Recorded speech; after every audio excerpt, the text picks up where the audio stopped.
top court has also given relief to importers who've been fighting in various courts over the tax applicability on transportation of imported goods via the sea route. Pronouncing its order in the Mohit Minerals case, the Supreme Court has struck down GST levy on ocean freight. This landmark order raises fundamental questions about the architecture of the GST. And to discuss the court ruling, joining us now is Mr. Thiagarajan, the Finance Minister of Tamil Nadu. You have tweeted saying that this order is in line with the comments that you had made to the GST Council on the 28th of May 2021, to the point being made there by Justice Chandrachud in his oral observations as he was reading out the operative parts of the order, as Abhishek just took us through that the powers of the GST Council are persuasive and not binding. But on the other hand, we've also seen that the GST Council has arrived at most decisions through consensus. In fact, the voting has only taken place on very, very few exceptional items. So on balance, Mr. Thiagarajan, what are the implications of this order for the GST framework as it enters year 5? Well, first of all, Shireen, thank you for having me, and thanks for the question. Look, I would express my emotions first as shock and concern. Shock in the sense, unless we have all been suffering from collective blindness, what the Honorable Judge has said today is just basic kind of fact, right? If anybody operates in this system, you understand, once the GST Council makes some finding or recommendation or whatever, we have to each go back to our states and the union has to go back to the parliament and we have to legislate those changes into our respective laws. Only then it becomes legal. So the GST Council cannot reach into the Tamil Nadu legislature or the Chhattisgarh legislature, let alone the parliament. But what is shocking to me is that this collective slumber that this nation has been in for a while, or willful blindness, whether it is under what law was the RBI able to tell people in demonetization that the money is fungible in one shop but not another shop? Under what law was the RBI able to tell people how much money they could take out of their bank accounts? Under what law is electoral bonds valid? You know, all these things were effectively, we assumed that the nation was in some collective deep slumber or blindness, and so these issues would never get highlighted. So the first emotion to me is shock that the court says something that is as plain as day, that all of us are operating under every day, that in fact the GST Council has nothing but a recommendatory value and there is no legal binding to it. That comes as big news, is shock to me. The second is concern, because right now we have a model that has been working because everybody agrees it works. Now somebody has told us, you know, there's not like a discipline or a constitutional requirement for it. Now what happens? Have we let the genie out of the bottle? And how are we going to deal with this? Those are the two things I would say upfront. Happy and relieved with the judgment, says T.S. Singh Deo. Shock and concern expressed by Mr. Thiagarajan, the Finance Minister of Tamil Nadu. Mr. Thiagarajan, you know, you said that you're shocked and concerned about what you believe has been the collective slumber on the constitutionality of the GST Council's recommendations not being binding but only being persuasive, which has been upheld by the court today. But what happens now? Do you believe, as Mr. Shah is expressing, that we must ensure that we improve the system, but there should be no question of a rollback from the GST regime? What is it that you would now like to see happen from here on? One nation, one tax must remain, but there should be much more of a spirit of cooperative federalism within the council. What's the expectation that you have from here on? Yeah, I mean, first let me clarify, Shireen, that when I say shock, it's a pleasant shock because it's a shock that we seem to be waking up. Right, so it's not a negative shock. But look, in my initial, I wrote a long note. I think I've sent you a copy when I went to the GST Council the first time. And I pointed out so many limitations in it. I said partly because it was rushed to execution. It should have run on a trial or parallel basis. It should have had more time in planning. It should have had more kind of depth in structuring. But it is what it is. I am the finance minister of a state. It is extremely important to me that revenues come in at the right level from the right people. So I feel torn between kind of the philosophy and the execution. At the philosophy, I'm exactly in the same place as Honorable Minister Singh of Chhattisgarh, which is that, of course, the state should have some right of revenue generation based on their elected officers' understanding of their people's preferences. If all taxation effectively rides with the union, then, I mean, we are like municipalities. We get kind of the equivalent of property tax and some residual taxes, and the rest of it go away. So at a philosophical level, I think one nation, one tax can be taken too far, because all direct taxation effectively is with the union. Now all indirect taxation is effectively got a union veto or the need for the union's blessing before anything can happen. And states vary so much based on consumption patterns, based on per capita incomes, based on preferences. Why should taxation across, like, milk, for example, which is a very local consumption, be harmonized? In poor places, we may tax it less. In rich places, we may tax it more. These are all at a philosophical level. At a practical level, I hope that the GST Council Secretariat and the Honorable Union Finance Minister and my colleagues would agree that whatever my philosophical reservations with the system, I have been trying my best to get the system to work more effectively. And I still say what I said a year ago in May when I joined the council, that as many problems as there are with the philosophy or the design or the structure or all of those things, there are more problems in the execution. There are more problems in the attention. We are not putting collectively, the executive, the administration of all the states and the union, plus all our IS officers, etc., together. We are not putting enough of our time, effort, attention into this, and these systems are not being improved either at the right speed or to the right level at the right time.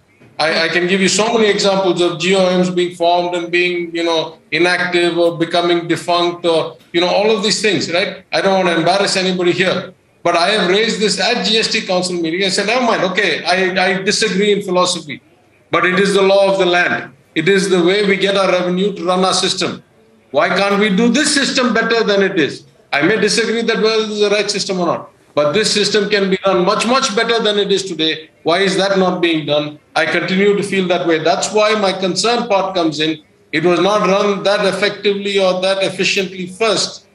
This may cause new problems, because it's certainly going to, set people thinking about different things. Let's take the example of online gaming, betting, casinos, and so on and so forth. There was a GOM, it submitted its recommendations. The recommendations will go to the GST Council. Now, as Abhishek and Mr. Shah are pointing out, if different states decide to go in different directions as far as the rate itself is concerned, then what's the point of the GST? Forget the point of the GST Council. What's the point of the GST? Yeah, I mean, listen, you raised some really profound questions. So as a member of the GST GOM on gaming, the chairman has asked us to keep things confidential, so I don't want to get into the details. But suffice to say that we were not all on the same page, because we come from different states and different industries have different impacts on our economies. Some states had a lot of lotteries and they were worried that if we opened up something on casinos, then it would have implications for lotteries. Different states take different policy decisions on whether or not to allow lotteries or to allow casinos. So, these are complex issues. And as I say again, I don't see, if I really go brutally down to the base of it, I am not convinced that the concept of one nation, one tax, the uplift it was supposed to bring, the harmonization it was supposed to bring, the ease of doing business that would make things fantastically great, it has not been achieved. That is black and white. Question is, was it not achieved because no system is workable, or was it not achieved because this system has been particularly badly designed or inadequately thought through? It's hard for me to say. But in the gaming GOM, we could clearly see that there were differences. Now, even within gaming, let's take the difference. There are horse races in tracks. Those tracks are physically in different states. Were they to do different things, at some level, that would not be such a big deal. There are casinos that are physical. If they're in different places and they do different things, at some level, how does it affect national harmony or movement of people? You go to a different casino for a different experience. But if you go to things like online gaming, well, you better have a national policy on that, because it's being done virtually and you could be sitting anywhere and doing anything. So then the whole question arises, is GST better suited for those goods that are primarily interstate trade or universal access through online?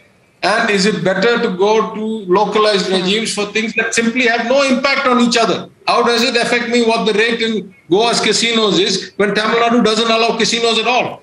You see what I mean? So these are some core existential issues about what is the value of one nation, one tax if it is ubiquitous and covers every single good and every single service. Now you go the other way and say there are many places where myself included have chosen to do the right thing for the greater good. Right? On extra neutral alcohol, for example, where we would have benefited greatly had it come under the GST regime and been taxed at 18% instead of the 2% it's enjoying now, because we're huge net importers of ENA and GST is a consumption-based tax. Yet, because the producing states of Maharashtra and UP and Goa and the Northeast and all said they didn't want to do it, for the sake of consensus, gave up a few hundred crores of revenue and we said, okay, we'll go. But, that's not doable by everybody under every circumstance, right? We happen to be a large, rich state. We happen to be magnanimous and good federalists. So we said, okay, but not every state's going to do that. So if you have now a constitutional clearance, if you will, or a Supreme Court authorization to act, then where does this leave us? That's the real question. Thiagarajan, the final say, do you believe that a council meeting should... we don't have a date yet, but this will have to be addressed in the meeting of the GST Council when it next meets? Yeah, I think it would be prudent, right? I don't set the agenda, but I think it would be prudent. As I've said, I have this kind of split view of the world, right? I think it's profoundly... See, if something doesn't produce a result, is it because it's implemented badly or it was designed or conceived badly in the first place, or is it something that's just not workable? It's hard to say. But I want to take a slightly different perspective. As somebody, from the markets, my experience in the financial services and financial markets, sometimes you see kind of turning points in an otherwise kind of secular trend in one direction. And to me, what strikes me is the ruling yesterday in the Supreme Court about the governor not exercising, not acting on the recommendations of the cabinet indefinitely on the release of one of the, the Sri Lankan kind of that event prisoners, Palanivel. And back to back today with the Supreme Court reiterating the federal nature of the Constitution and the fact that states have rights that cannot be trampled upon or cannot be broken into by, constitutional rights enshrined cannot be kind of superseded by a statutory body that only has an ability to make recommendations. So, at some profound level, it is not good for all of us to collectively become blind or collectively go into deep slumber when things that never were envisioned in the Constitution continuously, repeatedly keep happening. And just because it doesn't come for resolution in the Supreme Court and cases stay frozen in the High Court or Supreme Court for 10 or 5 or 8 years, doesn't mean that it's good for the country. In fact, that lack of clarity is bad for the country because profound constitutional questions ought to be addressed relatively quickly.